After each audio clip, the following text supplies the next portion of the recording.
दोस्तों, बिलासपुर हाईकोर्ट ने प्रदेश के शिक्षकों के पूर्व सेवा गणना मुद्दे को लेकर बड़ा फैसला सुना दिया है, जिसके बाद अब स्पष्ट आदेश जारी करने की मांग तेज हो चुकी है। इसी बड़ी खबर के बारे में हम इस वीडियो के अंदर विस्तार पूर्वक समझने वाले हैं, इसलिए दोस्तों आप इस वीडियो को अंत तक जरूर देखिए। नमस्कार साथियों, मैं हूं आपका दोस्त लोकेश साहू और आप देख रहे हैं लोकेश साहू यूट्यूब चैनल। आप सभी दर्शकों का हमारे इस यूट्यूब परिवार में बहुत बहुत स्वागत है। दोस्तों, दरअसल पूरा मामला यह है कि शिक्षा कर्मियों की 1 जुलाई 2018 से पंचायत विभाग से शिक्षा विभाग में संविलियन किया गया था, लेकिन उनकी पूर्व सेवा की गणना नहीं किया जा रहा था और संविलियन तिथि से यानी कि जुलाई 2018 से उनकी सेवा गणना किया जा रहा था। लेकिन दोस्तों, राज्य में पुरानी पेंशन योजना यानी कि ओपीएस का लाभ लेने के लिए नियमित पद में कम से कम 10 साल की सेवा होना जरूरी है। अब दोस्तों, जिन एलबी समग्र के शिक्षकों के 1998-99 की उनकी नियुक्ति हुई है, अब दोस्तों चूंकि उनकी नियुक्ति नियमित पद में सेवा की गणना उनके संविलियन तिथि यानी कि जुलाई 2018 से हो रही है, इसलिए 2018 से अगर सेवा की गणना माना जाए तो 2028 में जाकर नियमित पद में 10 साल की सेवा पूरी होगी। लेकिन दोस्तों, उससे पहले ही प्रदेश में हजारों एलबी समग्र के शिक्षकों की सेवानिवृत्ति हो चुकी है और आगे भी होगी।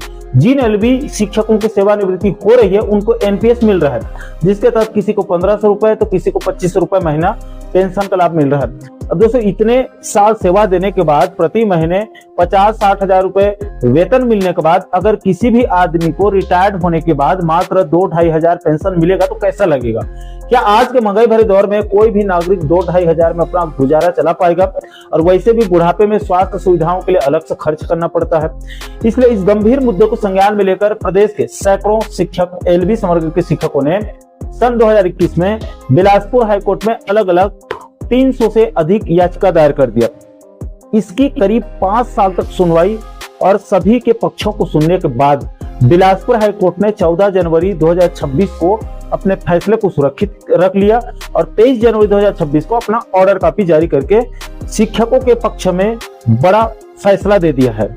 दोस्तों, बिलासपुर हाईकोर्ट ने वैसे तो 126 पेज का भारी भरकम ऑर्डर कॉपी जारी किया है, जिसको एक एक करके बताऊंगा तो वीडियो बहुत ज्यादा लंबा हो जाएगा, इसलिए ऑर्डर कॉपी के बिल्कुल सार को आपको बताऊं तो कोर्ट ने कहा है कि राज्य सरकार को उन शिक्षकों की नियुक्ति तिथि पर नए सिरे से विचार करना होगा जिनकी सेवा शिक्षा कर्मी के रूप में शुरू हुई थी। इस प्रक्रिया में सरकार को सेवा की निरंतरता, कार्य की प्रकृति और समानता के संवैधानिक अधिकारों को प्राथमिकता देनी होगी।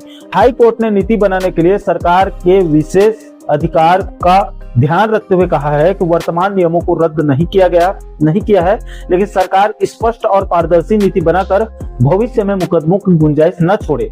विशेष रूप से 1 जुलाई 2018 से पहले की गई सेवाओं को पेंशन के लिए गणना में लेने और 10 वर्ष की अर्हता सेवा की अनिवार्यता पर सरकार को तार्किक निर्णय लेने के निर्देश दिए गए हैं।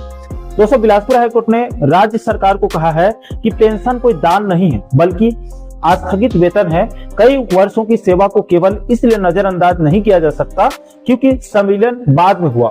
हाई कोर्ट ने राज्य सरकार को आदेश दिया है कि शिक्षकों की सेवा निरंतरता, उनके द्वारा किए गए कार्यों की प्रकृति और वेतन के स्रोत को ध्यान में रखते हुए ये स्पष्ट करे कि पेंशन पात्रता के लिए नियुक्ति तिथि क्या मानी जाएगी।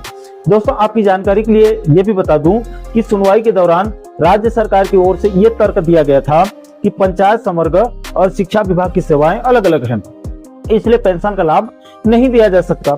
बिलासपुर हाईकोर्ट ने इस तर्क को सिरे से खारिज करते हुए कहा है कि केवल संवर्ग बदलने से कर्मचारी की सेवा समाप्त नहीं मानी जा सकती है। दोस्तों, बिलासपुर हाईकोर्ट ने अपने ऑर्डर कॉपी के लास्ट में यहाँ पर 126वें पेज पर कहा है कि पेंशन का हक, खासकर जहां सर्विस कई चरणों में होती है, वहां पेंशन लागू होने के लिए निर्णायक नियुक्ति की तिथि तय करने वाली एक स्पष्ट और अंतिम और एक समान राज्य नीति के बिना तय नहीं किया जा सकता। ऐसे मामलों में नीति बनाना कार्यपालिका के अधिकार क्षेत्र में आता है और कोई भी फैसला तर्कसंगत, स्पष्ट और मनमानी से मुक्त होना चाहिए ताकि भारत के संविधान के अनुच्छेद 14 और 16 के तहत समानता और निष्पक्षता के संवैधानिक आदेशों को पूरा किया जा सके।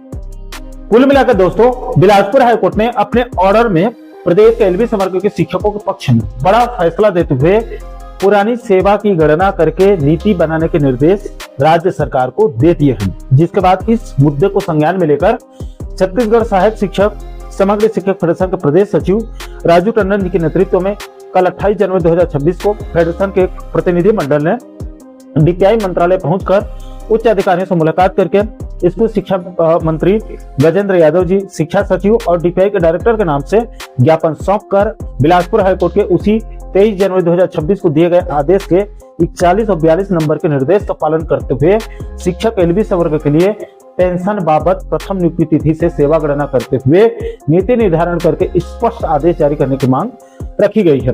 दोस्तों, इस मुद्दे को लेकर आज छत्तीसगढ़ सहायक शिक्षक समग्र शिक्षक फेडरेशन के प्रदेश अध्यक्ष रविंद्र राठौर सर और प्रदेश सचिव राजू टंडन जी से मेरी फोन के माध्यम से बात हुई।